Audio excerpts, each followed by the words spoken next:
বাড়ি কি এখানে? হ্যাঁ, আমার বাড়ি এখানে। কোন জায়গায় বাড়ি? এটা তো কদমতলা। এটা কদমতলা যায়। কোন জায়গায় আগে ছিল, এখন কোথায় গেছে? এখানে ছিলাম। এখানে ছিল? হ্যাঁ, এখানে বাড়ি ছিল। এখান থেকে কতদিন আগে ভাঙছে? এটা তো বহুদিন আগে। বহুদিন আগে ভাঙছে।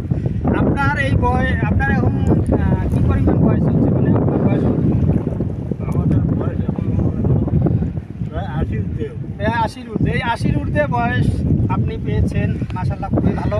তবে এই 80 বছর বয়সে এই কতবার নদী আপনি মনে করেন ভাঙছে? অনেকবার নদী। তারপরেও কতবার হবে?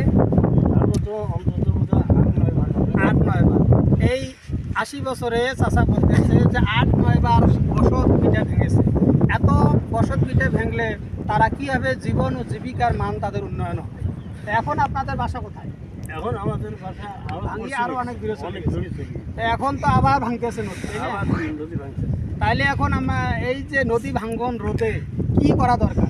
আর নদী ভাঙতে নদী যদি সরকার শাসন করতো, কিভাবে সেটা আর যদি পার ভাঙে দিত, পার বাঁধে দিতে? তাহলে এলাকার মানুষগুলো একটু নিজ বাঁচতে। ধন্যবাদ। চাচার কাছে আমরা শুনলাম যে উত্তর অঞ্চলটিকে এই চর অঞ্চল থেকে যদি বাঁধ এবং নদী শাসনের মাধ্যমে যদি সরকার পদক্ষেপ নেয়, নদী শাসনের মাধ্যমে বাঁধ দিয়ে এবং জিও ব্যাগ ফেলার মাধ্যমে যদি এই অঞ্চলটিকে একটি বাঁধ নির্মাণ করা হয়, প্রায় 4 থেকে 5 কিলো বাঁধ যদি নির্মাণ করা হয়, তাহলে এই অঞ্চলটি নদীর কবল থেকে মুক্ত হবে এবং এই অঞ্চলের মানুষ খুব শান্তিপূর্ণভাবে বসবাস করতে পারবে। তাদের জীবন ও জীবিকার মান উন্নয়ন হবে।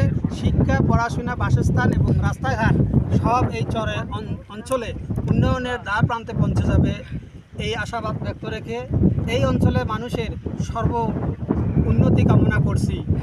মোহাম্মদ ইউনুস আলী, দি বাংলা ইন্ডিপেন্ডেন্ট, কুড়িগ্রাম।